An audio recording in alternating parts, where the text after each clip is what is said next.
Ze zijn vooral bekend van stripboeken. Ik had het door Muthoen uit Ljouwert. Maar ze hebben ook een band en die Kwartlien in Noorderwien. Als de lol insjen worst van Muthoen, dan mag net al te serieus wezen. En vooral geen muzikant die het houdt van zijn vak. Alkohol gibt Spaß.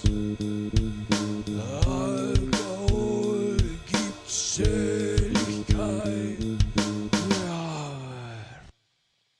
Der Kater ist ja Scheißerei.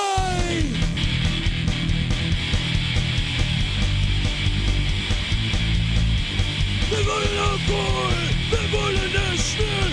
In große ganze Bild, Bild uns selbst kapiert. Jägermeister, Bild und ein Alptrinker werden mein. Spielgroße, gib es ihr, und jetzt ist ja kein Gewehr. Alkohol! Alkohol, gib mir Alkohol! Muthoen is de naam van een Ljouwerter stripboek dat een paar keer per jaar uitkomt en te krijgen is in de betere stripboekwinkels in Ljouwert. Kist je het wurg op www.muthoen.com, een hele lading stripboeken ek online lezen en eventueel bestellen. Ja, ik heb ooit bij het Fries Museum geweest bij een Muthoen expositie. Ja, klopt. Ja. Hoe gaat het dan met Muthoen?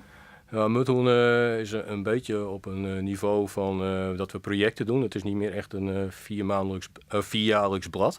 Maar we maken echt lange verhalen en dan brengen we ze uit. Voor mensen die Muthoen totaal net kennen, wat je bent een stel creatievelingen en die strips schreeuwen? Of hoe, Ja, het is een bonte verzameling van mensen. We hebben een Amerikaan die heel goed kan tekenen, maar ook heel goed gitaar kan spelen. En, ja, iedereen zit ook wel een beetje in de creatieve hoek. En al die mensen bij elkaar vormen de Muthoen.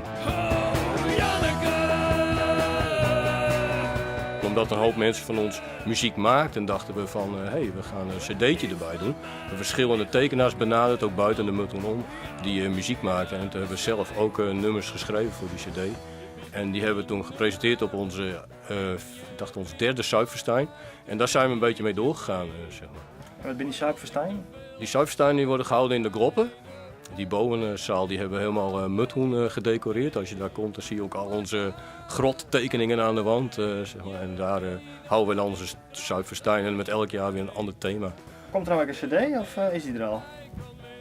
Nou, dat is wel heel erg hoog gegrepen.